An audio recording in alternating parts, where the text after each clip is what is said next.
I'm taking a break from my usual videos to discuss something very important to me as a Christian and a truther. It can be very difficult to stay grounded with everything going on today, and I wanted to offer some perspective, and hopefully it reaches a few of you too. I'll try to keep it short. As I read through the comments in my videos, I see some hate towards myself, which is fine, and towards others, which I'm not so fond of. I have no regrets for spreading truth and well-researched facts. It's a good thing because it's bringing reality to the attention of people who don't want to face it, and I hope some of those nuggets of truth stick in their brain and cause them to start researching. In fact, I'm shocked more people aren't coming at me with pitchforks considering the content. Everything 99% of the population believes to be true is a lie, so if people hate hearing it, I know I'm on the right track. The information may be hard to hear, but it's certainly better than the alternative. Not surprisingly, much of the hate is due to YouTube's algorithm sending people to my channel who have no interest in the topics I speak on for some reason. The rest is for the eschatological viewpoints I subscribe to, which actually makes a lot of sense.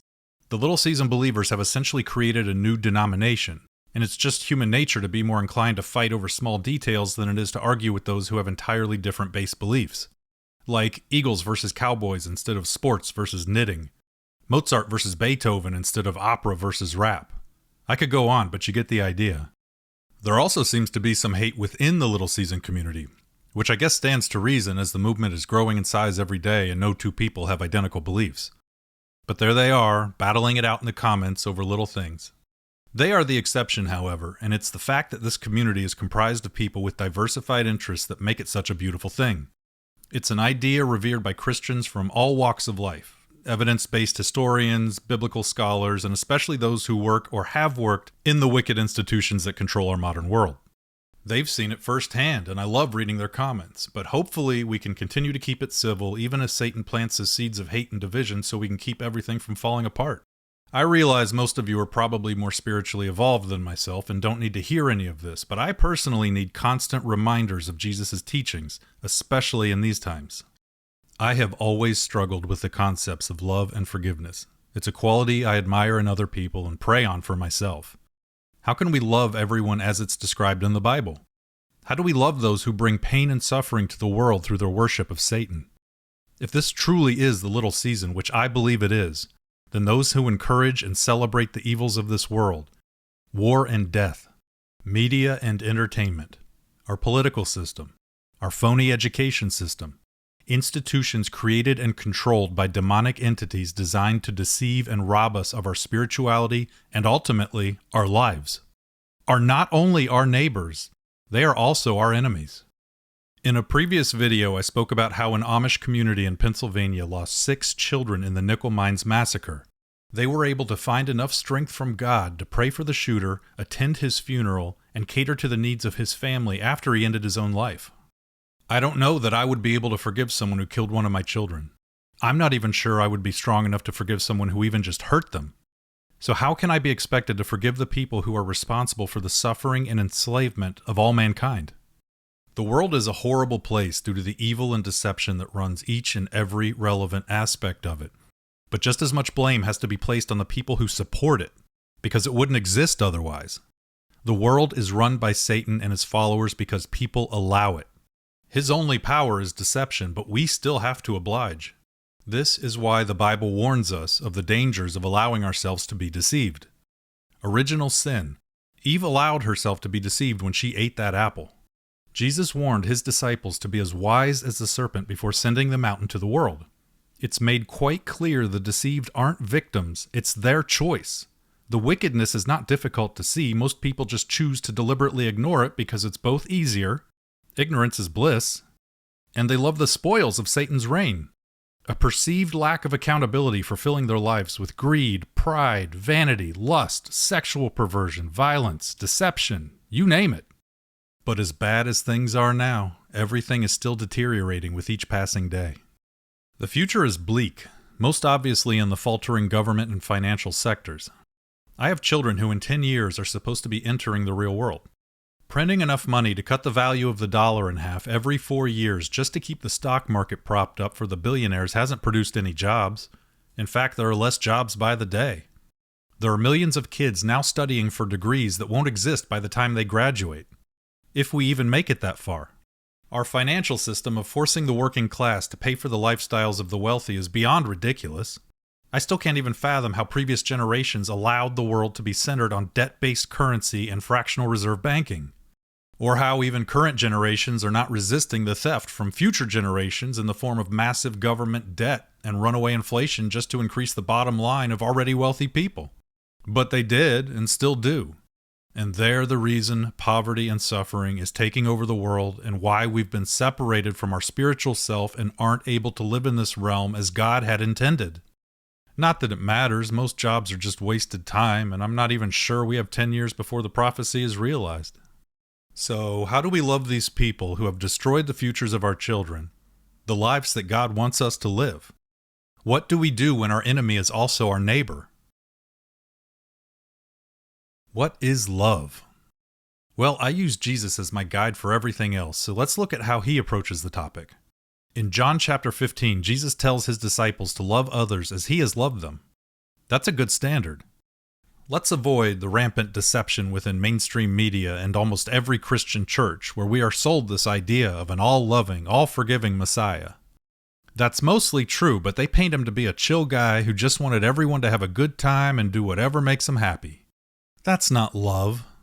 Love does not mean giving people what they want. Jesus' love is not that of a drinking buddy. He's not a brown-nosing corporate yes-man either. Jesus' love was sometimes hard. He wasn't a buddy, and he certainly wasn't a suck-up.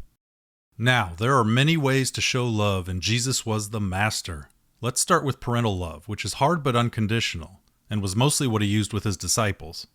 Just like any good parent, he was able to challenge and guide them down the right path. It's like with my atheist friends who always ask the same question: why does God allow bad things to happen to good people? I tell them that God is preparing us for our actual life, our real life, our afterlife. We may interpret his actions as bad, but it's just because to his eyes we are children. Do kids think their parents are mean because they're forced to brush their teeth, go to bed on time, finish their vegetables, or do their homework? Yes! Just like most atheists think about God.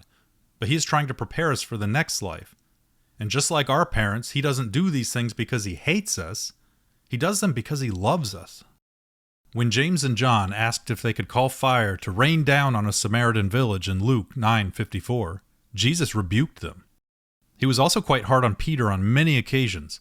First off, he knew Peter could handle it, but that stubbornness also needed a harder push to get through. Hard love is still love, even if people turn away from you because of it.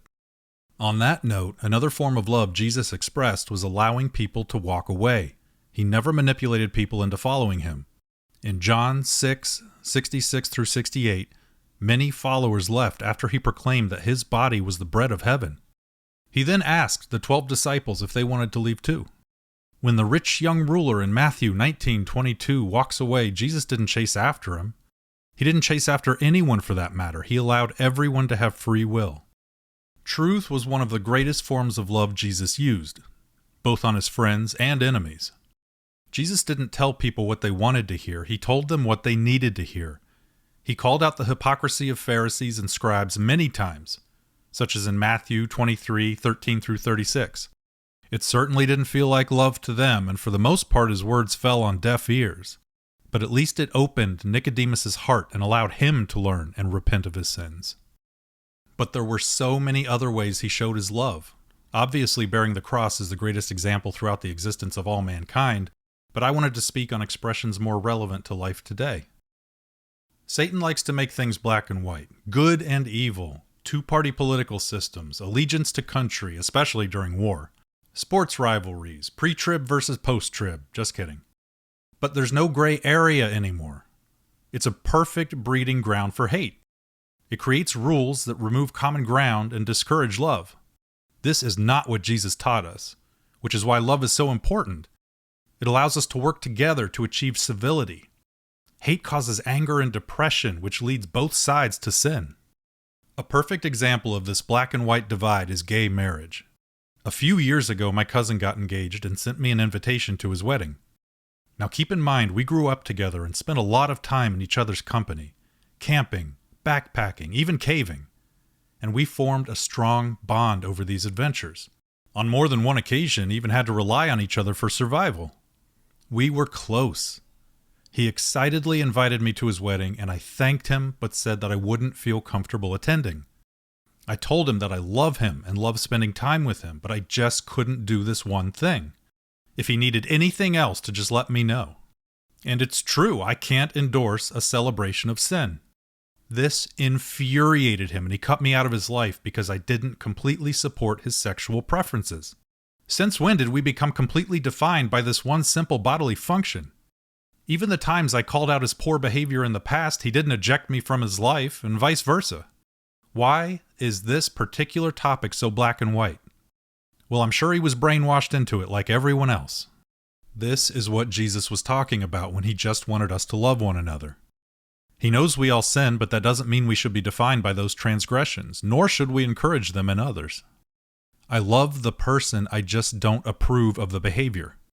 Why did this become a black and white issue when people are all shades of gray? Well, because Satan loves the binary and preaches it in all his institutions because it breeds hate, which gives him control. My instinct is to want to hate those who have allowed the deception to warp their minds, but we all know where the real evil lies. And that's where it gets tricky, because the world is a wicked place, partially because we are living under a system of complete and total deception, but also because most people believe that deception. So on the one hand, we need to love one another. Meanwhile, those we are supposed to love are the reason the world is in shambles in the first place. An inability to acknowledge the presence of Satan in every aspect of modern life is akin to worship, because things that are condemned biblically are celebrated and actually considered innocent today. But here's the thing, we can't weigh our love based on how much someone may have wronged us. We must treat our enemies as we treat our friends. We're not talking about romantic love, where we also generally like the person. In fact, I don't think liking everyone is even a requirement at all. What Jesus is trying to teach us is to have open ears, an open mind, a willingness to forgive, and most importantly, an open heart.